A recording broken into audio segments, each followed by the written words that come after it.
It wasn't that long ago when Elon Musk, who was on his way out of DOGE, posted what he called a really big bomb, that President Trump's name was in the files of the government's Jeffrey Epstein investigation. Musk deleted that post, but a report from the Wall Street Journal this week confirmed his extraordinary claim and revealed that the president was briefed about it by Attorney General Pam Bondi in May. Joining me tonight to discuss this, Peter Baker, the chief White House correspondent for the New York Times. Eugene Daniels is a senior Washington correspondent and co-host of The Weekend on MSNBC. Susan Glasser is a staff writer at The New Yorker. And Jonathan Karl is the chief Washington correspondent at ABC News. Before we tumble down this sordid rabbit hole, Trump landed in Scotland today and took questions from the press. I want to listen to this exchange.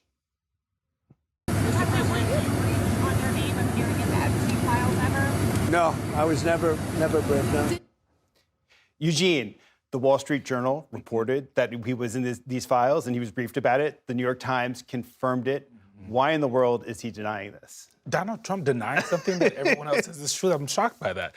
Because he feels like it's a terrible thing. Even though everyone who you would talk to who's an expert will tell you that just because someone's name is in these files doesn't mean they did anything bad, right? We know that Donald Trump and Jeffrey Epstein were friends. We know that Donald Trump and him hung out a lot, right? We know these things. We know he was on the plane at some point.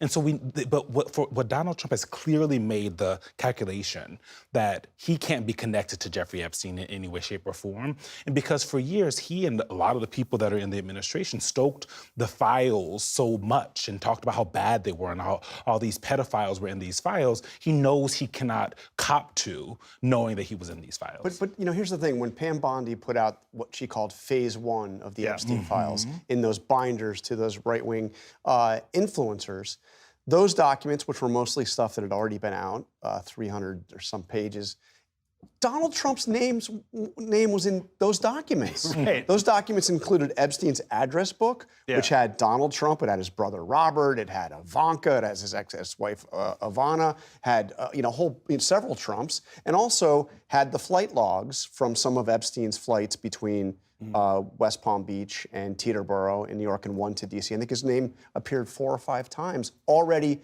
in what were in the so-called Epstein files that were released by DOJ. Well, can you just talk about the bizarre paradox here, I guess is what you might call it, is that at the same time that they really are desperate to escape this scandal, they keep burrowing deeper into it. I mean, Deputy Attorney General Todd Blanche just spent 2 days in Florida with Maxwell. What's the calculus? I mean, if you thought this was an insignificant story and didn't want to pay any attention to it, they're making it impossible to ignore it.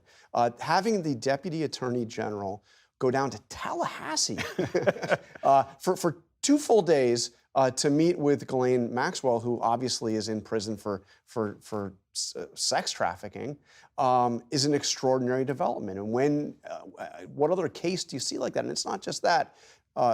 Frank, when you think about it, the Times had a great story about all the resources that have gone into this, reviewing these files, saying hundreds. I am told it's actually about 1,000 personnel from the FBI and the DOJ. 1,000 personnel. 1,000 people at the FBI and DOJ have been working to review these files for a matter of months. Now, what were those people doing before they were tasked to this assignment? Working on national security cases, terrorism cases. They are now, a significant part of the manpower of our national security division has been spent looking at these files. Peter, you guys have written a biography of Trump. Can you help me understand why? I mean, there's no evidence that there's anything revelatory in these files about Trump. Yeah. Why, if he's innocent, does he act so guilty all the time? Well, we've seen that on other occasions too, right?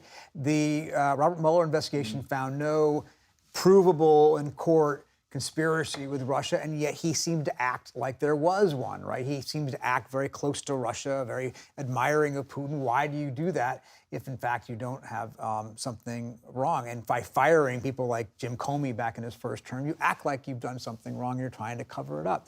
And so, yeah, he is his own worst enemy in this way. He brings this on himself by looking like he's trying to hide something, by denying the obvious right there. As Jonathan said, it's already out there. It's not a mystery that his name was in these files, nor should it be, because, again, we already knew he was a friend of Epstein's. And yet, he is acting that way. But I think it's part of his, his habit is to deny, even provable truths. It's just never in his DNA to admit, much less acknowledge or apologize. Where does that impulse come from? Well, I think it's from his father. I think his upbringing to some extent. He was taught, you never, ever give in. Never give an inch, ever. You're a killer, his dad would say to him. Well, a killer doesn't give in. It doesn't apologize, doesn't acknowledge, doesn't say they did anything wrong, doesn't acknowledge that there's some, that he made a mistake in being friends with Jeffrey Epstein. Susan, you wrote an excellent column in The New Yorker about this scandal, and I want to quote from it. This scandal, then, is not the revelation that Trump was friends with a sexual monster who exploited underage women, since it is not a revelation. Nor is it that the president lied to the American people, something he does with remarkable frequency. No, the novelty here is that millions of Americans who knew that Trump was friends with such a horrid man and voted for him anyway, now appear to have decided that in a choice between Trump and a favorite conspiracy theory, they may just stick with the conspiracy theory. Of all the many Trump scandals, why is this one that seems to be the one that has gained traction and gripped the media and apparently tormented his base in the way that this has? Yeah, I think that's a really important question for us to be asking, Frank. If you think about it, in an administration where every day there's some new outrage or controversy, where you could argue that the scandals get to the core of who we are as a country, right? I mean, we're talking about the monetization of the presidency. Nobody apparently cares about that. We're talking about flouting court orders, attacking individual judges. I mean, the list can go on and on and on. So what is the political truth that we're seeing in this becoming a scandal when so many other things haven't? I mean, just to be totally frank, I would rather be talking about anything else than this. Okay, we're talking about a convicted sexual offender who has been dead for 6 years, who was arrested, prosecuted, sent to jail. We're talking about the Deputy Attorney General spending 2 days of his valuable time going to interview the also convicted accomplice of that long dead sexual offender, right? So on some level, it's a perversion of our politics that we are talking about this, and it reflects, of course, very poorly on the man in the White House who was friends with such a person. But I just think it tells us something about the nature of Trump's alliance with the MAGA movement, that he's both a leader but also a follower of them. He's unleashed so many lies, conspiracy theories, diversions, untruths, and that this particular one resonated so deeply with a portion of his base that they are willing, at least for now, to even do what they're not willing to do on any of the other many lies and conspiracy theories that he has foisted upon them. I think it's quite interesting to wonder whether this is a breach that could widen over time or it's a one-off. And I think we don't know the answer to that yet, but it's notable that some members of Congress who stick with Donald Trump through the most outrageous untruths are demanding answers from him that he doesn't want to give right now. And part of it is this scandal, the Epstein/Trump of it all, goes at the heart of kind of what the MAGA base is about, which is powerful people doing things behind closed doors, and the rest of us being screwed out of it, right?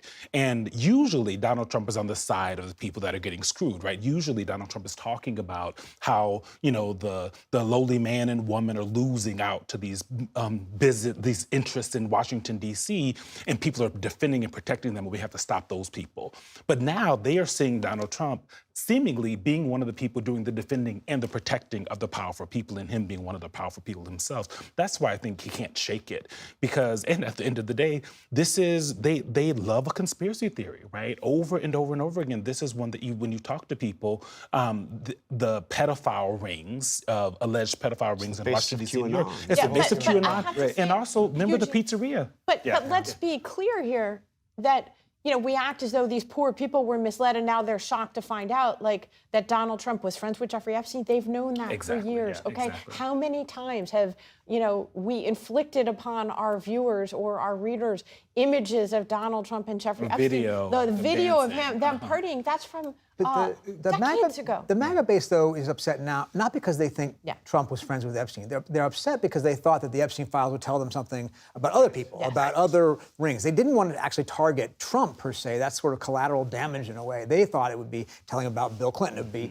telling about other famous and And Pam elites. Bondi raised the expectations. of that. Exactly. But look, there's a fundamental question that I'm amazed has not really been directly addressed in so much of how the story has unfolded. Why is Todd Blanche in Tallahassee? Yes. Yeah. Why? What is Why? the purpose? Just a basic question. Yeah, Because why? the White House hasn't answered. So I think that, my understanding is there's really only one explanation, and that is he's trying to go and produce what all those FBI agents couldn't produce when they were looking through the files, trying to get some dirt on the president's enemies. So it's a desperate it's last like- stab to it's- save the conspiracy. Yeah, Ghislaine was there. What do you have? Do you have, give me the evidence on Bill Clinton and the island. Give me the, what else could it be? Well, I Can I- think it's important to note just quickly on this that Donald Trump has already dangled publicly the prospect of a pardon, and I think that's very significant. I mean, I can't think of someone who has more incentive to lie or to tell Todd Blanche what he wants to hear than someone who's in jail for a very long sentence. Who Trump has said, he was asked directly about it. He said, I can't, I'm not doing anything right now, but I have the power to do it. And I think he repeated that.